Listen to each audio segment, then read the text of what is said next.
Everything we as human beings have created on this planet was essentially first created in our minds.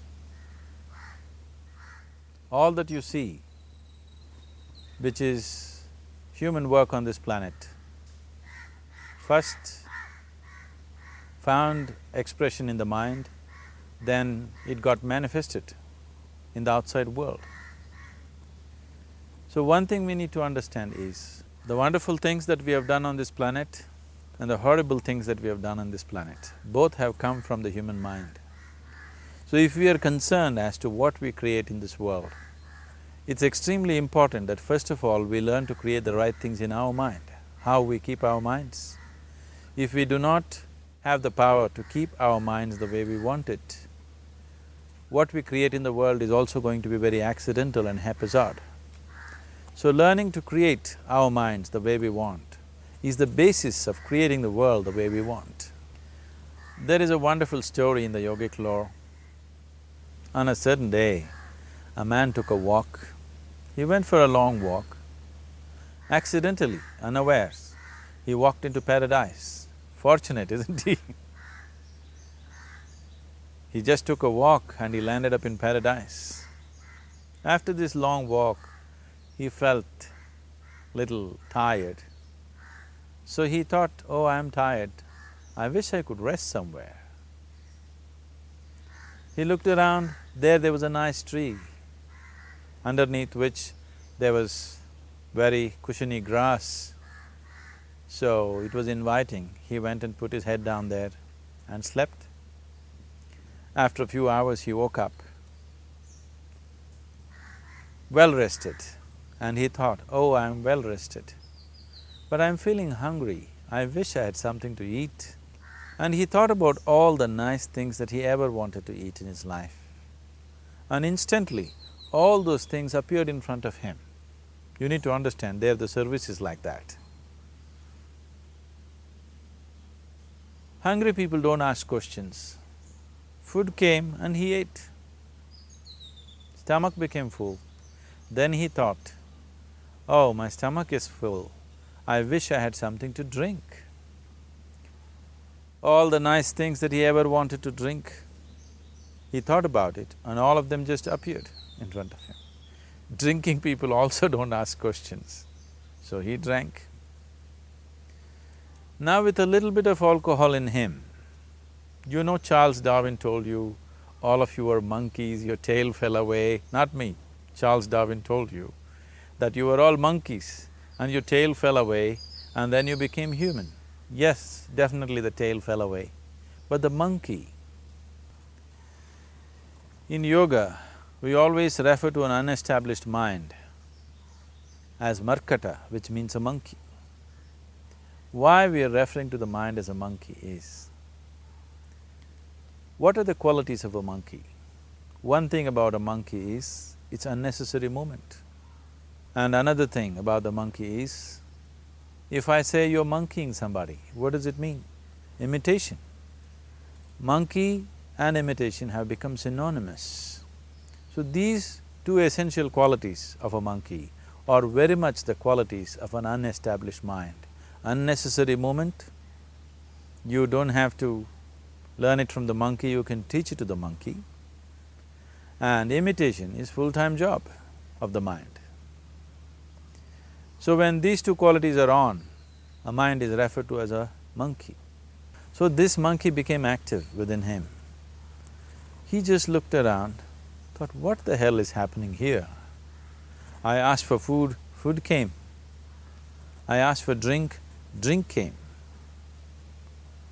There must be ghosts around here, and ghosts came. Oh, the ghosts have come, they're going to surround me and torture me, he thought. Immediately the ghosts surrounded him and started torturing him. Then he started screaming in pain and said, oh, they're going to kill me, and he died. Just now he said he's a fortunate being. The problem is he was sitting under a kalpa vriksha or a wishing tree. He asked for food, food came, he asked for drink, drink came, he asked for ghost, ghost came, he asked for torture, torture came, he asked for death, death happened. Now don't go looking for these kalpavrukshas in the forest. You can barely find a tree these days. A well-established mind, a mind which is in a state of samyukti, is referred to as a kalpavriksha. If you organize your mind to a certain level of organization, it in turn organizes the whole system. Your body, your emotion, your energies, everything gets organized in that direction. Once all these four dimensions of you, your physical body, your mind, your emotion and the fundamental life energies are organized in one direction, once you are like this, anything that you wish happens without even lifting a little finger actually. It would help to assist it with activity, but even without doing any activity, you can still manifest what you want if you organize these four dimensions in one direction and keep it unwavering in that direction for a certain period of time. Right now the problem with your mind is, every moment it is changing its direction. It is like you want to travel somewhere and every 2 steps if you keep changing your direction, the question of you reaching the destination is very remote unless it happens by chance. So, organizing our minds and in turn organizing the whole system and these 4 basic dimensions of who you are right now in one direction, if you do this, you are a kalpavruksha yourself. Anything that you wish will happen. But right now, if you look at your lives, everything that you have wished for till now, if it happens, you have finished. Everything and everybody that you have desired for, if all of that lands up in your house today, could you live with that? So if you want to become empowered, it is also important that you become responsible as to what you ask for and what you don't. Right now the world's situation is just this, we are hugely empowered with technology. Today it doesn't take six billion people to destroy this planet. One man by pressing the wrong button can destroy the whole planet. When we are empowered like this, it's very important that our physical action, emotional action, mental action and energy actions are controlled and properly directed. If it is not so, we become destructive, self-destructive. Right now, that is our problem. The technology, which is supposed to make our life beautiful and easy, has become the source of all the problem that we are destroying the very basis of our life, which is the planet. So what should have been a boon, we are making a curse out of it. What has brought incredible levels of comfort and convenience to us in the last 100 years or so, has also become a threat to our life simply because we are not conscious action, we are in a compulsive state of action. So organizing our minds fundamentally means moving from a compulsive state of activity to a conscious state of activity. You might have heard of people for whom they asked for something and beyond all expectations it came true for them. Generally this happens to people who are in faith. Now, let's say you want to build a house. If you start thinking, oh, I want to build a house. To build a house I need 50 lakhs, but I have only 50 rupees in my pocket. Not possible, not possible, not possible. The moment you say not possible, you are also saying I don't want it. So on one level you're creating a desire that you want something, on another level you're saying I don't want it. So in this conflict, it may not happen. Someone who has some faith in a god or in a temple or whatever, who is simple-minded. Faith works only for those people who are simple-minded.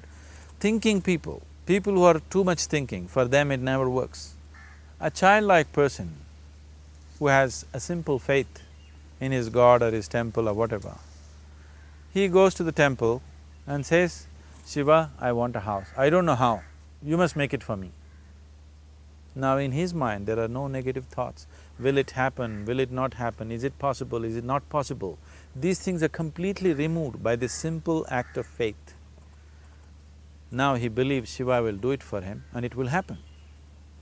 So is Shiva going to come and build your house? No, I want you to understand, God will not lift his little finger for you.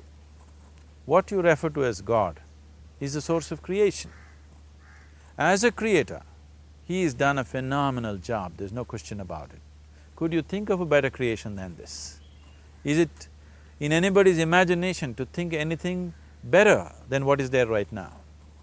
So as a creator, he has done his job wonderfully well, but if you want life to happen the way you want it, because right now, the very crux of your happiness and your well-being is this.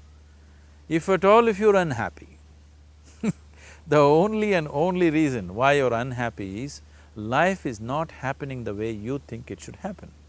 That's all it is. So if life is not happening the way you think it should happen, you're unhappy. If life happens the way you think it should happen, you are happy. It's as simple as that. So if life has to happen the way you think it should happen, first of all, how you think, with how much focus you think, how much stability is there in your thought, and how much reverberance is there in the thought process will determine whether your thought will become a reality or is it just an